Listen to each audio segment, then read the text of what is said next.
ದರ್ಶನ್ ಗ್ಯಾಂಗ್ನಿಂದ ರೇಣುಕಾಸ್ವಾಮಿ ಹತ್ಯೆ ಪ್ರಕರಣಕ್ಕೆ ಸಂಬಂಧಪಟ್ಟಂತೆ ಮತ್ತೊಂದಷ್ಟು ಸಾಕ್ಷ್ಯಗಳನ್ನ ಈಗ ಪೊಲೀಸರು ಕಲೆ ಹಾಕಿದ್ದಾರೆ.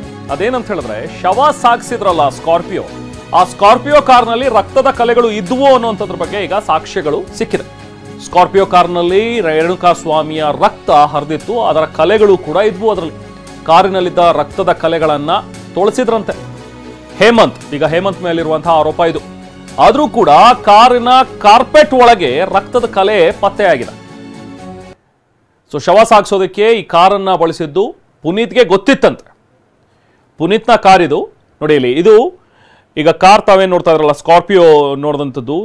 ಆ ಕಾರು ಮುಂಚೆ ಡಿ ಬಾಸ್ ಅಂತ ಹೇಳಿ ಬರ್ಸ್ಕೊಂಡು ಅದ್ರ ಹಿಂದೆ ದರ್ಶನ್ನ ಫೋಟೋ ಕೂಡ ಅಂಟಿಸ್ಕೊಂಡಿದ್ರು. ನೋಡಿ ಇಲ್ಲಿ ಗಮನಿಸ್ಬೋದು. ಇದು ಕಾಟೇರಾ ಸಿನಿಮಾ ರಿಲೀಸ್ ಆಗೋ ಟೈಮ್ನಲ್ಲಿ ಡಿಸೆಂಬರ್ 29ಕ್ಕೆ ರಿಲೀಸಿಂಗ್ ಡೇಟ್ ಅಂತ ಹೇಳಿ ಏನಿತ್ತಲ್ಲ, ಆ ಪೋಸ್ಟರನ್ನು ಕೂಡ ಆ ಸ್ಕಾರ್ಪಿಯೋದಲ್ಲಿ ಹಾಕಿದ್ರು. ಸೊ ಇದೇ ಕಾರ್ನಲ್ಲಿ ರೇಣುಕಾಸ್ವಾಮಿಯ ಶವವನ್ನು ಸಾಗಾಟ ಮಾಡಿರೋದು. ಇನ್ನು ರೇಣುಕಾಸ್ವಾಮಿ ಕೊಲೆಗೈದಂತಹ ಡಿ ಗ್ಯಾಂಗ್ನಿಂದ ಐನಾತಿ ಐಡಿಯಾಗಳನ್ನೆಲ್ಲವೂ ಕೂಡ ಮಾಡಿದ್ದಾರೆ. ಶವ ಸಾಗಿಸಿದಂತಹ ಕಾರನ್ನ ಗುರುತು ಸಿಗಬಾರ್ದು ಅಂತ ಹೇಳಿ ಈ ಗ್ಯಾಂಗ್ ಮಾಡಿದ ಪ್ಲಾನ್ ಏನು ಗೊತ್ತಾ? ಸ್ಕಾರ್ಪಿಯೋ ಮೇಲಿದ್ದಂತಹ ಗುರುತಿತ್ತಲ್ಲ, ಆ ಪೋಸ್ಟರ್ ಅಂಟಿಸಿದ್ದು ಡಿ ಬಾಸು, ಅದನ್ನೆಲ್ಲ ತೆಗೆದುಬಿಟ್ಟಿದ್ದಾರೆ. ಕಾರಿನ ಮೇಲಿದ್ದಂತಹ ದರ್ಶನ್ ಫೋಟೋ, ಆ ಕಾಟೇರಾ ಪೋಸ್ಟರು, ಡಿ ಬಾಸ್ ಅಂತ ಹೇಳಿ ಬರ್ಸಿದ್ದು ಅದೆಲ್ಲವೂ ಕೂಡ ಅಳಸಾಕ್ಬಿಟ್ಟಿದ್ದಾರೆ. ಕಾರಿನ ಹಿಂಭಾಗದಲ್ಲಿ ಕಾಟೇರಾ ಪೋಸ್ಟರ್ ಅನ್ನ ಈ ಗ್ಯಾಂಗ್ ಹಾಕಿಸ್ಕೊಂಡಿತ್ತು. ಪುನೀತಿನ ಕಾರ್ ಇದು. ಸೊ ಹಾಗಾಗಿ ಪುನೀತ್ ಈ ಕಾರ್ನಲ್ಲಿ ಈ ರೀತಿಯಾಗಿ ಹಾಕಿಸ್ಕೊಂಡಿದ್ದ. ಶವ ಸಾಗಿಸಿದ ಬಳಿಕ ಆ ಪೋಸ್ಟರನ್ನು ತೆಗೆದಾಕಿದ್ದಾರೆ, ಹೆಸರನ್ನು ಕಿತ್ತಾಕ್ಬಿಟ್ಟಿದ್ದಾರೆ. ಗುರುತು ಸಿಗಬಾರ್ದು, ಯಾವುದೋ ಸ್ಕಾರ್ಪಿಯೋ ಅಂತ ಹೇಳಿ ಅನ್ಕೊಳ್ಳಿ ಬಿಡಿ. ಯಾಕಂದ್ರೆ ಸಿಸಿ ಕ್ಯಾಮ್ರಾದಲ್ಲೂ ಕೂಡ ನೋಡಿದ್ರೆ ನಂಬರ್ ಕಾಣಲಿಲ್ಲ ಅಂತ ಹೇಳಿದ್ರು ಕೂಡ ಫೋಟೋ ಎದ್ದು ಕಾಣುತ್ತೆ, ಡಿ ಬಾಸ್ ಅನ್ನೋದು ಎದ್ದು ಕಾಣುತ್ತೆ. ಎಲ್ಲಿ ಗೊತ್ತಾಗ್ಬಿಡುತ್ತೋ ಅಂತ ಹೇಳಿ ಈ ತರ ಮಾಡಿದ್ರು ಅಂತ ಹೇಳಿ. ನಂತರ ಈ ಕಾರನ್ನ ಸರ್ವಿಸ್ ಸ್ಟೇಷನ್ಗೆ ತೆಗೆದುಕೊಂಡು ಹೋಗಿ ಕಂಪ್ಲೀಟ್ ಆಗಿ ವಾಶ್ ಮಾಡಿಸಿದ್ದಾರೆ.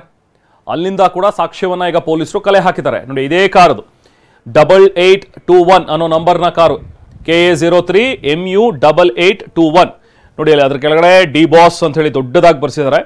ಹಾಗೆ Kaatera poster, releasing date December 29ಕ್ಕೆ ಅಂತ ಹೇಳಿ ರಿಲೀಸ್ ಡೇಟ್ ಇರುವಂತಹ ಪೋಸ್ಟರ್.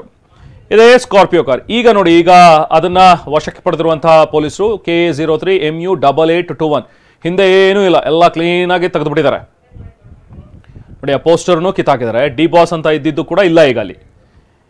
ಎರಡೂ ದೃಶ್ಯ ಗಮನಿಸಬಹುದು. ಒಂದು ಕಡೆ ಹಳೆ ಫೋಟೋ ಇದು, ಹಳೆಯ ಅದೇ ಕಾರಿಗೆ ಇವರು ಅಂಟಿಸಿದ್ದು. ಈಗ ಪೊಲೀಸರು ವಶದಲ್ಲಿರುವಂತಹ ಕಾರಿದು.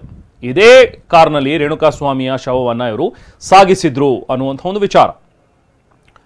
ಸೊ ನಂತರ ಇದನ್ನೆಲ್ಲ ಗೊತ್ತಾಗ್ಬಿಡುತ್ತೆ, ಎಲ್ಲಾದರೂ CC ಕ್ಯಾಮ್ರಾದಲ್ಲಿ ಸಿಕ್ಬಿಟ್ರೆ ಅಂತ ಹೇಳಿ ಇದನ್ನೆಲ್ಲ ಕ್ಲೀನ್ ಮಾಡುವಂಥ ಕೆಲಸ ಮಾಡಿದ್ದಾರೆ ಇವರು. ಅಂದರೆ ಸಾಕ್ಷ್ಯ ನಾಶ. ಒಂದು ಗುರುತು ಸಿಗಬಾರ್ದು ಅಂತ ಹೇಳಿ ಮಾಡಿದ್ದು, ಇನ್ನೊಂದು ಒಳಗಡೆ ರಕ್ತದ ಕಲೆಗಳೆಲ್ಲ ಇದ್ದಿದ್ದನ್ನೆಲ್ಲವೂ ಕೂಡ ತೊಳಸ್ಬಿಟ್ಟಿದ್ದಾರೆ. ಆದರೂ ಕಾರ್ಪೆಟ್ನ ಕೆಳಗಡೆ ಒಂದಷ್ಟು ರಕ್ತದ ಕಲೆಗಳು ಸಿಕ್ಕಿವೆ ಅನ್ನುವಂಥದ್ರ ಬಗ್ಗೆ ಲಭ್ಯವಾಗಿರುವಂಥ ಮಾಹಿತಿ, ಅದನ್ನು ಕೂಡ FSL ಟೀಮ್ ಈಗಾಗಲೇ ಸ್ಯಾಂಪಲ್ಸನ್ನು ಕಲೆಕ್ಟ್ ಮಾಡ್ಕೊಂಡಿದೆ. ಮ್ಯಾಚ್ ಮಾಡ್ತಾರೆ, ಇದು ರೇಣುಕಾಸ್ವಾಮಿಯ ರಕ್ತದ ಕಲೆನ ಅಂಥೇಳಿ. ಅವಾಗ ಅಫ್ಕೋರ್ಸ್ ರಿಪೋರ್ಟಲ್ಲಿ ಏನು ಬರುತ್ತೆ ಗೊತ್ತಾಗುತ್ತೆ.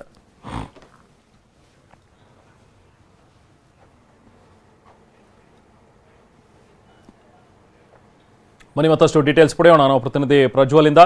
ಪ್ರಜ್ವಲ್, ಬಹುಶಃ ಈ ಗ್ಯಾಂಗ್ ಒಂದು ಕ್ರೈಮ್ ಮಾಡಿರೋದಲ್ದಲೆ ಸಾಕ್ಷ್ಯನಾಶವನ್ನು ಕೂಡ ಹೇಗೆ ಪಡಿಸಿದ್ದಾರೆ ಅನ್ನುವಂಥದ್ರ ಬಗ್ಗೆ ಸಿಗ್ತಾ ಇರುವಂತಹ ಡೀಟೇಲ್ಸ್. ಈಗ ಕ್ರೈಮ್ ಏನೋ ಆಗಿದೆ, ಶವವನ್ನು ಸಾಗಿಸಿದ್ದಾರೆ, ಅದ್ಯಾವುದು ಗೊತ್ತಾಗಬಾರ್ದು ಅನ್ನೋ ರೀತಿಯಲ್ಲಿ ಕಾರನ್ನ ಮಾಡಿಫೈ ಮಾಡಿರುವಂಥದ್ದು, ಅಂದರೆ ಪೋಸ್ಟರ್ ಎಲ್ಲ ಕಿತ್ತಾಕಿರುವಂಥದ್ದು.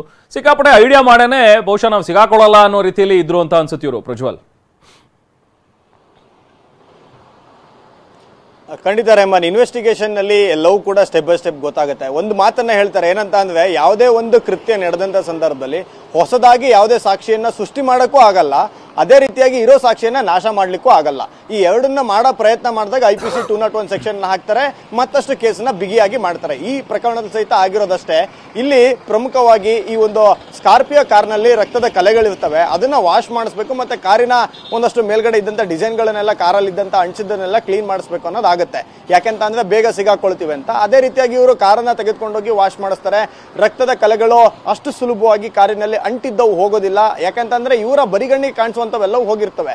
ಆದರೆ FSL ಅಧಿಕಾರಿಗಳು ಅದನ್ನ ನೋಡೋ ರೀತಿ ಬೇರೆ ಇರ್ತದೆ. ಹೀಗಾಗಿ ಆ ಕಾರ್ಪೆಟ್ನ ಕೆಳಭಾಗದಲ್ಲಿದ್ದಂಥ ರಕ್ತದ ಕಲೆಗಳು, ರಕ್ತದ ತುಣುಕುಗಳು ಇವೆಲ್ಲವೂ ಕೂಡ ಹಾಗೆ ಇರ್ತವೆ. ಅದನ್ನ ಸದ್ಯಕ್ಕೆ ವಶಪಡ್ಕೊಳ್ತಾರೆ. ನಾನು ಮೊದಲೇ ಹೇಳಿದಂತೆ ಒಂದು ಸಾಕ್ಷಿಯನ್ನ ನಾಶ ಮಾಡುವ ಪ್ರಯತ್ನ ಏನ್ ಮಾಡಿದ್ದಾರೆ, ಅದಕ್ಕೆ ಸಂಬಂಧಪಟ್ಟಂತೆಯೂ ಸಾಕ್ಷಿಗಳು ಸಿಕ್ಕಿದಾವೆ. ಅಂದ್ರೆ ಇವರು ಎಲ್ಲಿ ಕಾರ್ನ ತೆಗೆದುಕೊಂಡೋಗಿ ವಾಶ್ ಮಾಡಿಸಿದ್ರು, ಎಲ್ಲಿ ಅದನ್ನೆಲ್ಲ ಕ್ಲೀನ್ ಮಾಡಿಸಿದ್ರು, ಅದಕ್ಕೆ ಬೇಕಾದಂತ ಸಾಕ್ಷಿಗಳಿದಾವೆ.